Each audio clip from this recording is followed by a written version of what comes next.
Hey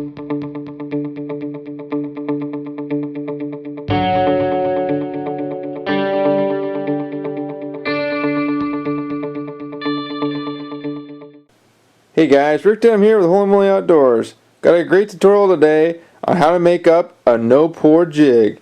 This is great for those that don't want to deal with the health risks or money expense in buying and purchasing the melting equipment for lead. So let's get started and looking at what you need to make some of these really cool jigs. So as we take a look at this, guys, we got three things that are main stuff to get the components for these no-pour jigs. You're going to need the jig head itself. And what's great about these, Bomac has these cheater bait weights. They're usually made for float fishing eggs or sand shrimp and have some weight to them. They are lead, but they are already painted and sealed. So this is the nice thing, guys. No longer do you have to get your unpainted jig heads, dip them in paint, do through the whole process, worry about fumes, all the different things of handling lead. This has already been done. So these are already taken care of. That's really awesome.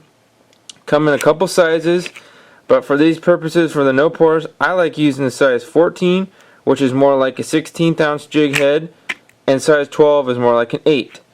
And in comparison, that's the jig right there as an 8th, and there's your 16th.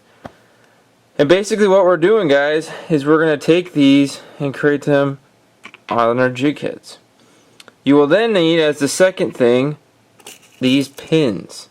Now at your craft store, you can go find these pins, and you get about 150 of them, maybe a few more than that, for hardly anything. I think they're a couple bucks, depending on what size pack you get.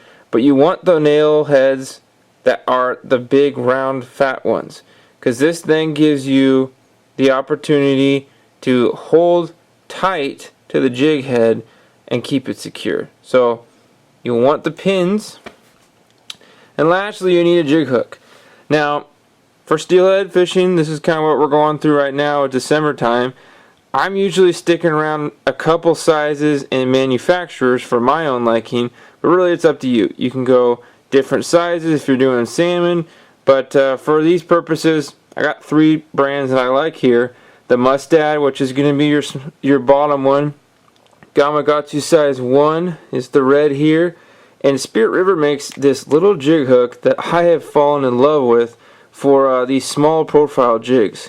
It's called a Spirit size 2, and really extra strong, really sharp. I've had a lot of success with it. And this top one is your Matsuo sickle hook, which I have on that top jig up there. So those are the three main components you're going to need to make these no-pour jigs. And then you're going to want to have your fly tying thread and some super glue. So with that, we'll get started looking at here on how to tie these and put them together. So basically, the idea that we're going to do is we're going to take our already poured and painted Bomac heads. We're going to take that little pin, which holds that into place, and we're going to secure that onto our jig hook. And what this allows us to do is create whatever color combination head we want, tied on with our thread and super glued, and now you have a jig head ready to go that can be tied on with feathers. You can use these also for other things. Steelhead fishermen, especially like myself, like to run pink worms. Well, what you can do now that you have a thread base here is now I can put a couple drops of super glue on this, and then I can thread a steelhead worm onto this hook. Now I have a really good strong stout hook with my own custom jig head. I can fish whatever I want.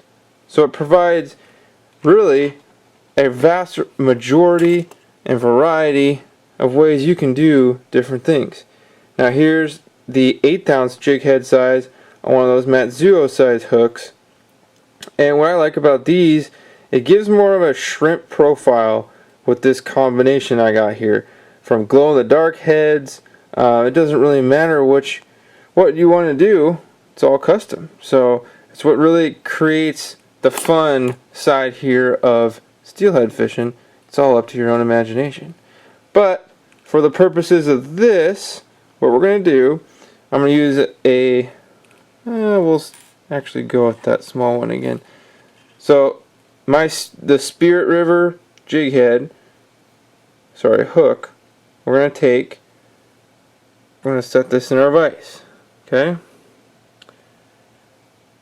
Get this all lined up. Tighten her down.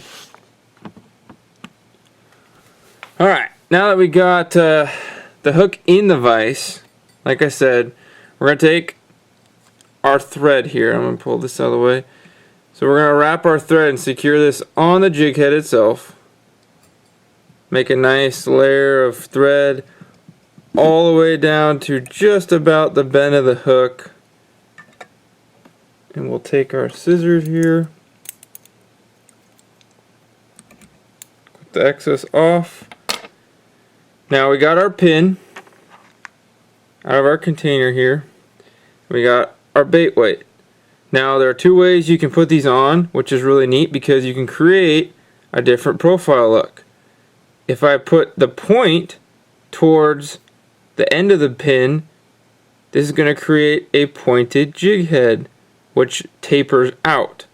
You can flip it around and have it taper the other way, and now it looks like you have a round head off the point. You can play around with it. Both look cool. Kind of all preference. I personally like having the taper point go away from the jig. So it's on your preference itself. But then what I'll do is you want to lay and secure straight across on the top of the jig head. And then as you go here, you'll wrap. I just do a quick base layer across, and then I work my way back all the way down the jig, and then work myself back up. This way you create a strong base layer of thread that when you super glue down will be held nice and firm. So just like that. Get her back in focus here. And then all we're going to do here now is just do a whip finish. So let's do a half hitch to start. Get it nice and tight. And we'll whip finish here.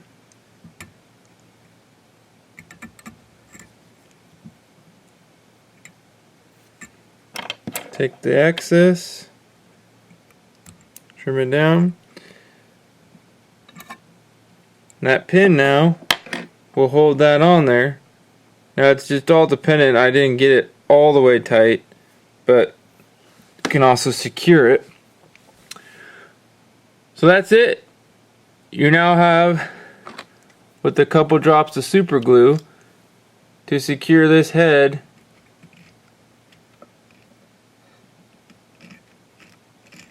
and that pin's gonna now be glued on there.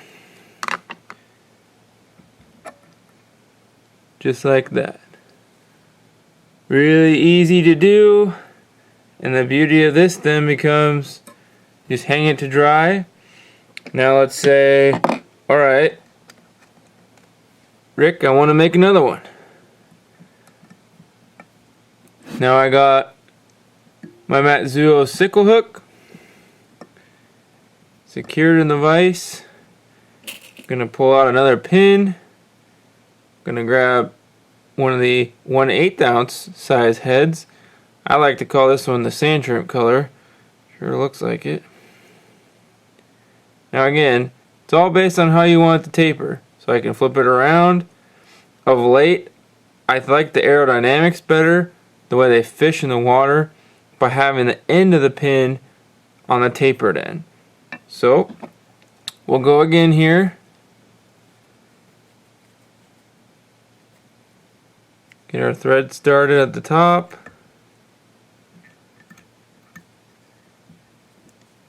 Wrap her all the way down. Now with the larger hooks, you always don't have to go as far down because these pins don't cover the entire shank of the hook like the small ones do. So, but you do want to go past the point of the pin, that way it has something to bite to. Now, we'll make sure it's nice and secure up here. And we'll go all the way back down.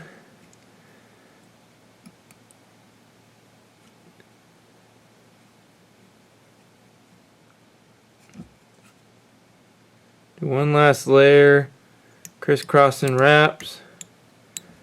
We'll just do a few half hitches.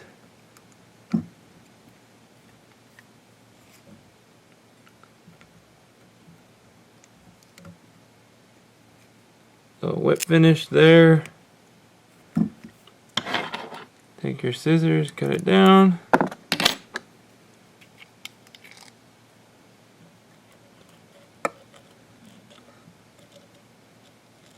Nice little layer of super glue. And you're all set. Now you have 2 jig heads all poured, ready to go. Don't have to even mess with the lead. It's already done for you. And you're left to whatever you want to use these for. Just like I showed here with these jigs, you have your own set. You can tie these up and tie them in a bunch at a time. Get them all set, ready to go. You can use them for actual jigs. You could use them for soft plastics. Tie them up different ways. They all work really well and perform very well, guys. You get to customize these with whatever jig hooks you prefer. If you like owners, if you like Gamakatsu, it doesn't matter. This way you can make a custom steelhead and salmon jig the way you want it without having to pour any lead. It's a pretty awesome concept. I personally like doing it. I don't like messing with a bunch of lead. So, fun way to do it, guys. So, thank you for watching. Really appreciate it. Rick Dan with Holy Moly Outdoors signing off. Take care. Fish on.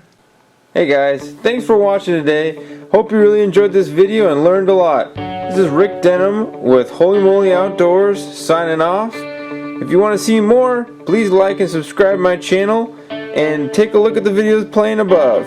Lots more information and instructional videos to come. Thanks for watching, guys. Tight lines, good luck on the water. Fish on.